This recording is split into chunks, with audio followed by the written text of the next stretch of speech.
We're back live. We're going to have a conversation now for the next little bit about the Budget Adjustment Act. We received, I think you all received a copy on your email from Ron of what this year's Budget Adjustment Act memorandum from the Appropriations Committee came in it came in a letter, cover letter, and then it came with the attachment. One was a incredibly microscopic spreadsheet that I can't see, and then it was an attachment that looks like this. So the Budget Adjustment Act, just for, especially for members who are new, this is where the legislature works with the administration on seeing where we are halfway through a budget year. Happens every year.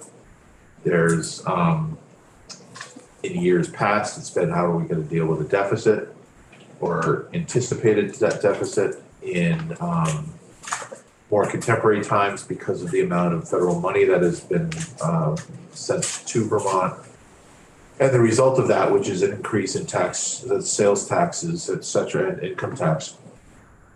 It's to recalibrate the spending for the second half of the fiscal year.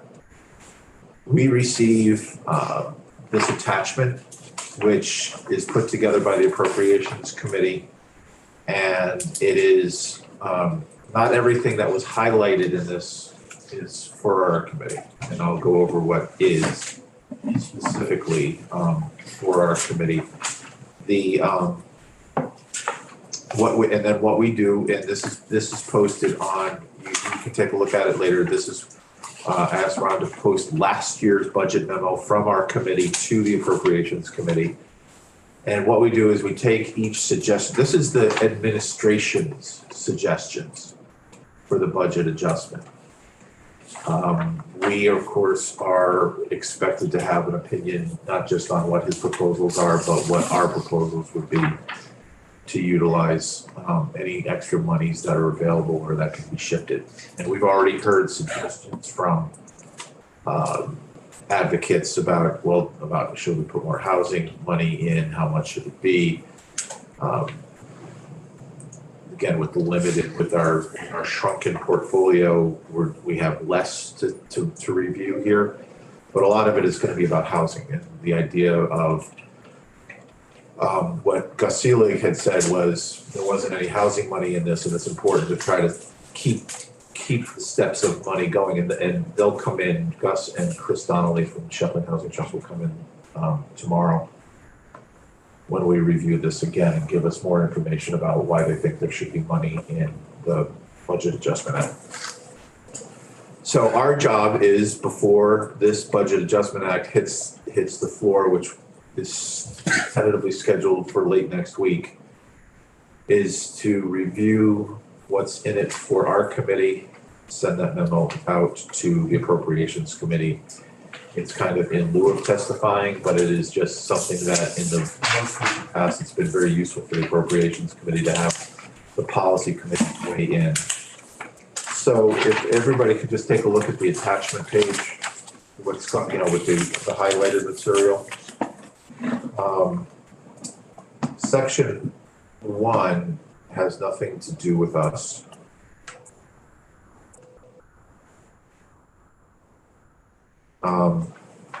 Sorry, the first part of Section 1 has nothing to do with us about the LIDAR program.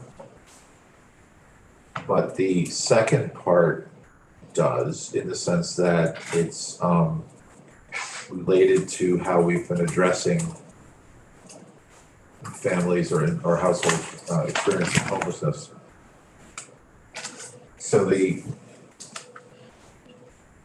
administration is proposing to use $3 million to the Department of Children and Families Office of Economic Opportunity for the CARES Housing Voucher Program. And this was, as the explanation says, this was money that was previously 100% federally funded, but that funding has run out, and so they're proposing to use $3 million of general fund money to create this bridge for families that are not on Reach Up. So we will hear a little bit about that. I think tomorrow when we'll hear during Homelessness Awareness Day, we'll have Sarah Phillipson from the Office of Economic Opportunity, and she will probably fill us in a little bit on that. Yes. I did have a quick question on this, but should I wait until tomorrow? No? Okay, I just need to understand, there's so many programs, and I'm, like so many of us, new to this committee. This is a separate and distinct program that is not a subset of VRAP and is not related to the general assistance hotel motel program. This is not either of those two? This may be related to the hotel motel program.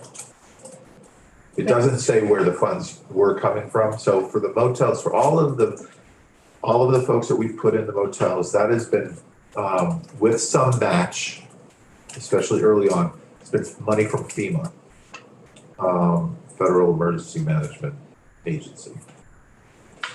That money is now, I think, is going to be taken away, or just we've run out of the emergency money. I'm not sure where the CARES, I mean, if it's the CARES housing voucher, that would lead me to believe that was a coronavirus relief.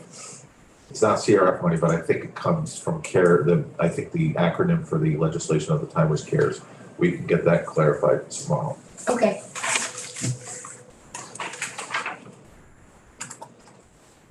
And then on the next one in subsection 32 is $5 million to the Department of Housing and Community Development as additional support for the Vermont Housing Improvement Program. So you've heard this, mentioned, VHIP mentioned. It's a relatively new program that we've been piloting with federal funds. So this is an ask by DHCD, the Department of Housing and Community Development, to take this program, which has been, again, we've talked about it a little bit over the last few days, but the idea here is that the state would make available a grant or a loan, depending on how a property owner manages their unit that they use this money for. But this money is meant to help property owners bring rental units back online that have been offline, whether it was because of, mostly because they couldn't reach code violations. Or they had code violations that closed them down. And it's been a very successful program. We'll hear from Commissioner Josh Hanford on Friday morning. He'll tell us how many units have been created with this. This is kind of the first time in my memory that we've used money that's available, not only, it's available to any property owner, and the strings that are attached to it have a form of perpetual affordability, but it's minimal and it's time, it's not perpetual, it's time marked. So we'll get a clarification on that from Josh Hanford on Friday. It's generally speaking, it's been a successful program. I think they've turned over close to 300 units back online over the last couple of years using this money. And again, it's up to $50,000 to help you bring your apartment up to code. At the administration's briefing last night, we talked about this program, and the remarkable thing that they stressed about it was that it was at a cost of $31,000 per unit, as opposed to $350,000 to $400,000 for building new construction and all of that. And so it's supplementing it's supplementing a property owner's right, but investment in their property. Right. They were saying that by far, for state dollars, the cheapest bang for the buck to get a unit back online. Yeah, and the question for us, I mean, I think there's there's been support for this. This is a difference, but there's going to be a conversation moving forward as we do not have federal dollars anymore to spend on programs like this, do we turn around and bake these programs into our general budget, our general fund? And we ask that question of every program that comes across our transom. And so the issue that came up when we were developing the program and working with the administration on this program was, again, a VHCB or a Down Street Housing or a Champlain Housing Trust, when they receive federal funding or state funding, they have to retain a perpetual affordability. It always has to function in the way that it was intended.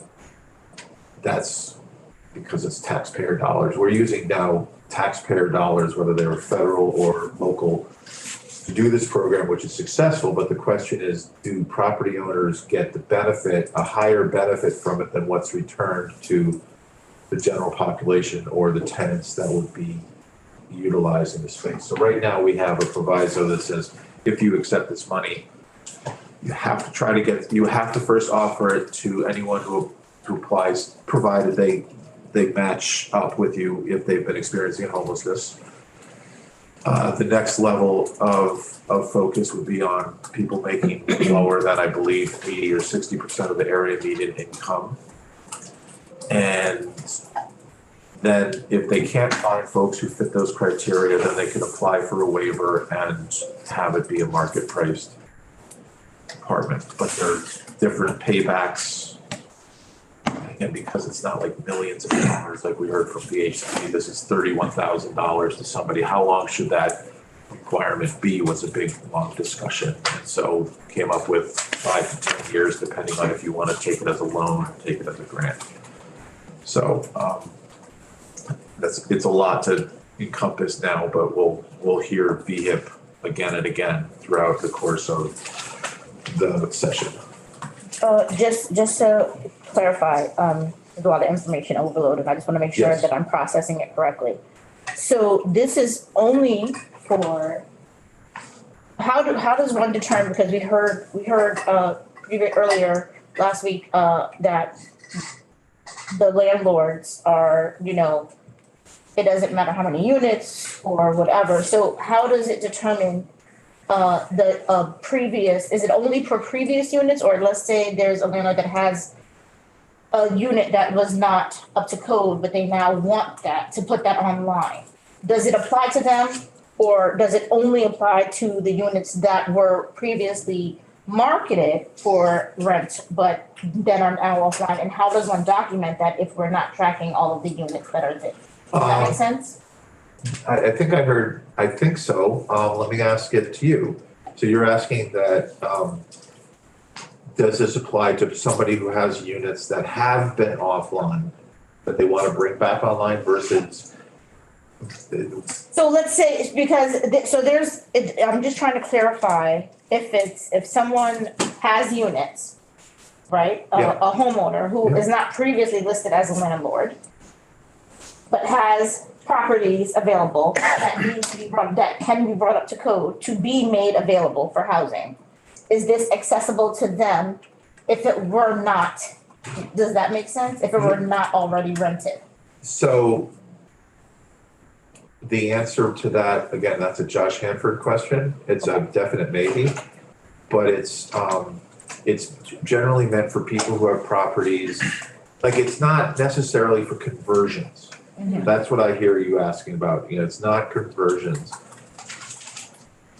Though there's other money that you could use for ADUs, formerly mother-in-law apartments. But this is for someone who has units, say, apartment 1 in their 3-apartment building, still had knob and tube wiring and wasn't working, and therefore the plumbing was not functional or not highly functional. This would be, and they could not rent it by, it would not pass any health, safety, or fire safety inspections.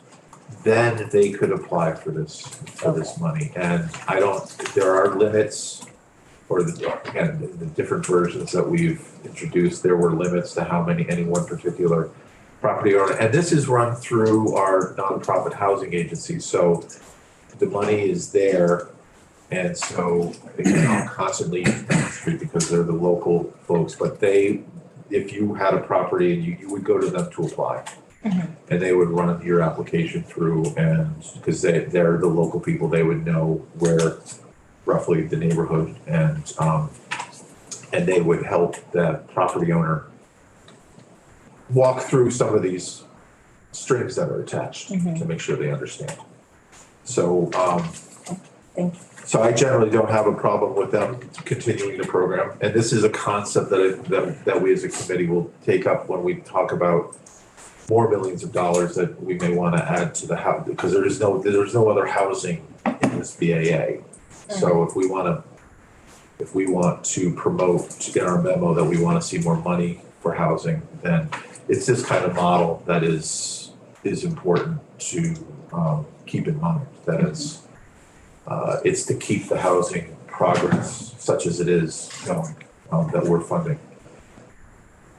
Section 4.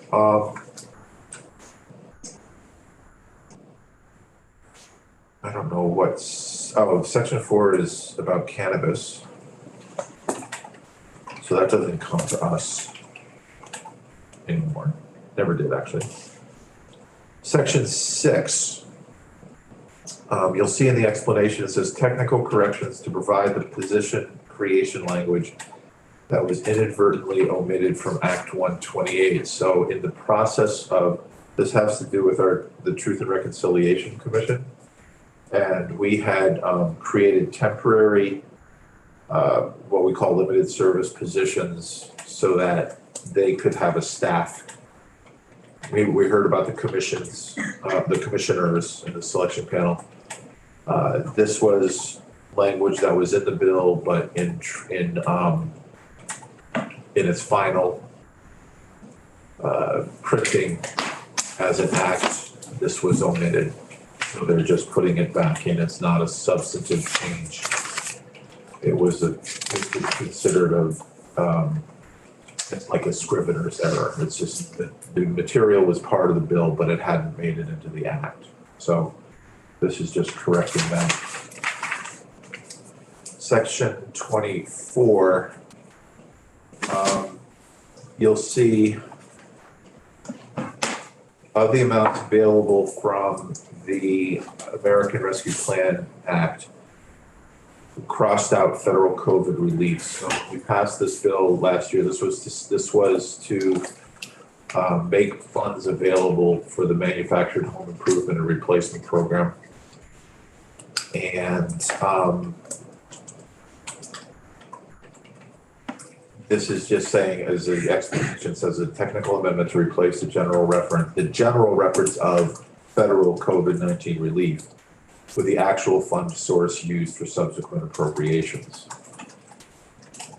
And that was basically, and you can see it effectuates a change expressed in a June 30, 2022 statement of legislative intent on that section. So basically, when we passed this bill, we weren't precise in which silo of money.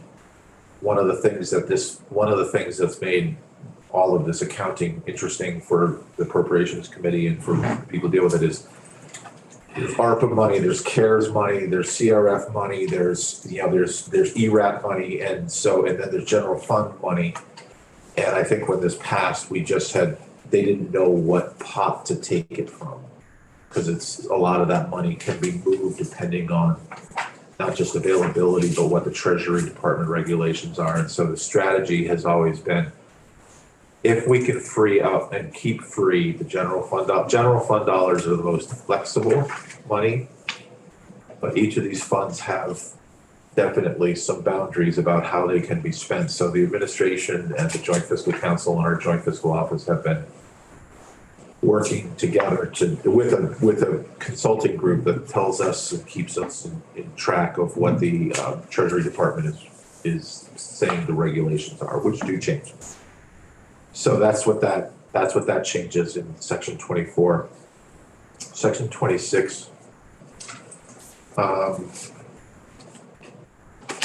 doesn't apply to us because it's about education funds. So we won't need to respond to that. So those are the specific things.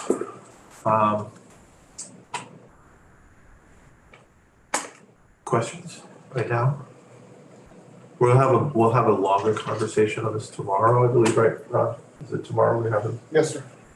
So we'll have a longer conversation about this with some of the advocates, the housing, in particular, the housing advocates. The housing advocates had a press release late last year about what they're requesting in this budget adjustment act and in the big budget. And so they're gonna come in and talk about why they think there should be more money, and then we'll discuss it and we'll make a recommendation, yes or no, to their request. The deadline, I don't think, is until next week, so we have time to process this and try to get I'll answer any questions I can. Next year, this will be easier for you because you'll have had a year of what the process is under our belts, and specifically for these items. So this one's a little bit fly by night. It's kind of snap decision stuff, but that doesn't mean you can't ask questions and we can't get clarifications on them. Yes. I'm not sure if I quite understand this portion of it, and maybe somebody referred to it, but I just went over my head.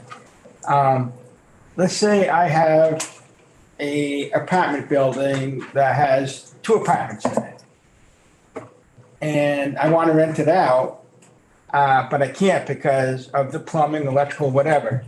So is it like grant money that I could get to help bring that up to code, and then I'm able to rent that out? The VHIP money comes in 2 flavors, grants and loans. So if you and there are steps, there's regulations about how you can determine whether it's a grant or a loan. I won't go into the nuance of it right now, but basically it's a question of how long. Well, I guess I'm going into it. If you pay back the loan over 5 years, you basically we're saying that for those 5 years, this apartment has to show a certain affordability, a reduction in the market rent that folks that fit the economic demographic can pay. If it's a 10-year, if you choose a 10-year program, it's a grant. And basically you've kept that apartment affordable under our limited ways for that length of time. And there's outs along the way. You can apply to stop the program. You can, you'd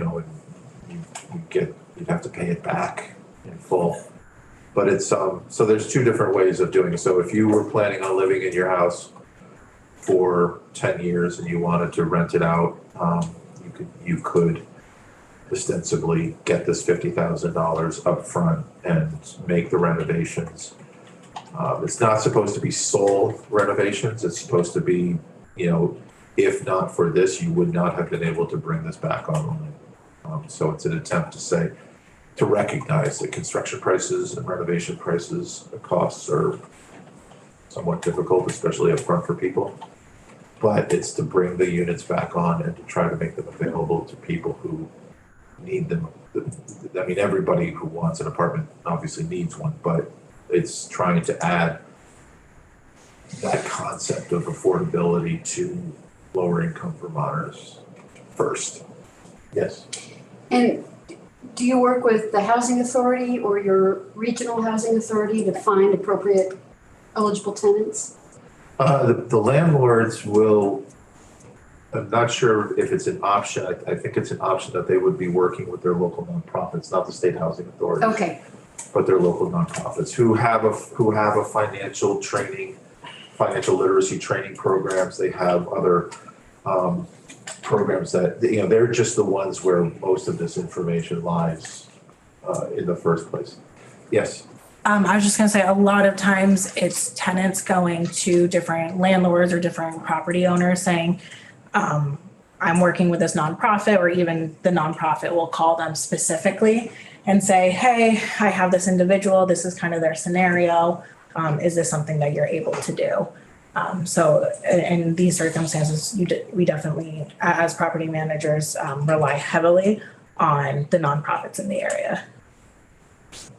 Yeah, it's kind of an all hands on, it could be anything. Yeah. It could be, it could be anything, but basically it's at its core. The thing you'll learn about statutes are when we pass a bill, the standards that we're trying to create are minimum standards. So for instance, paid sick days was 5 or 6 years ago. And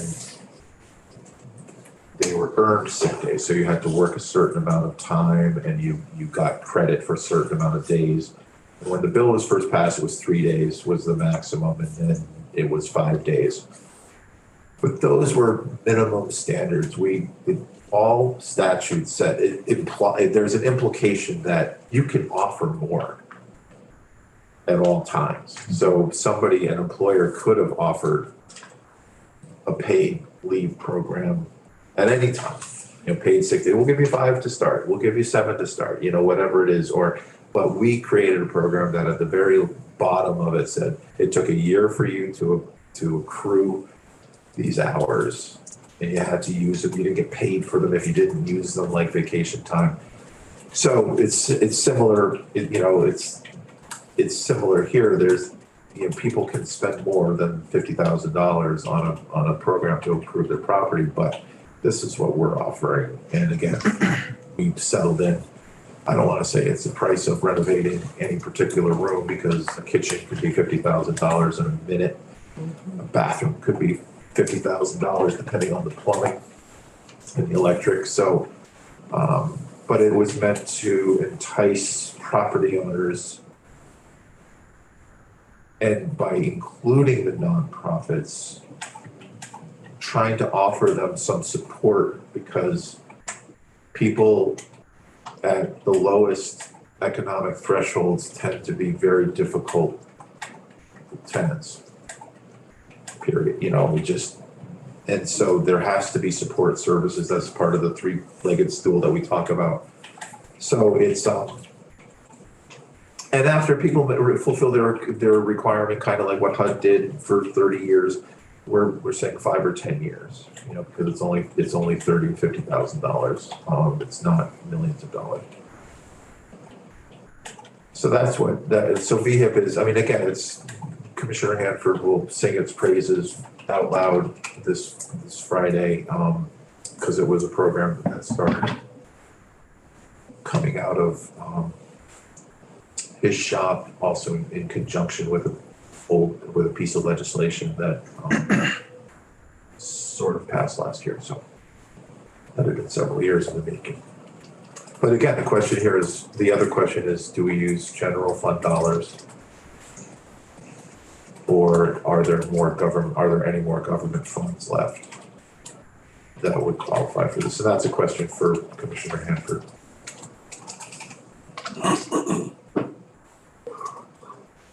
That's kind of all I wanted to do today, because I know it's a sensory overload.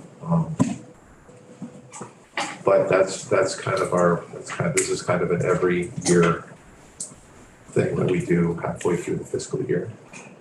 And, I've been grateful that it's been mostly about how to spend more money rather than how to fill the gaps, because usually that means budget cuts across the board.